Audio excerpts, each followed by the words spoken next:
To create the Terra wallet, you have to press the link that is provided. Entering the website, you have to press Learn. On the right side of the screen, you have to press Terra Station. You will be redirected to the dashboard and will have to press Connect. By pressing Connect, you will receive a pop-up.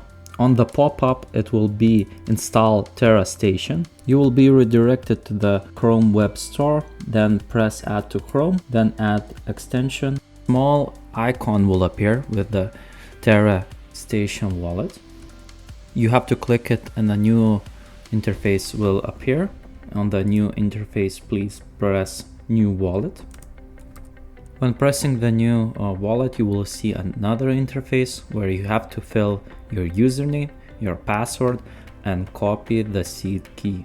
The seed key is really important for recovering your wallet for the future. You have to save it on the notepad or write somewhere safe and secure. When finishing filling the information, you will be redirected to a new screen.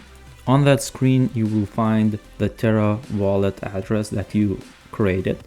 Copy the new address and paste it to the form.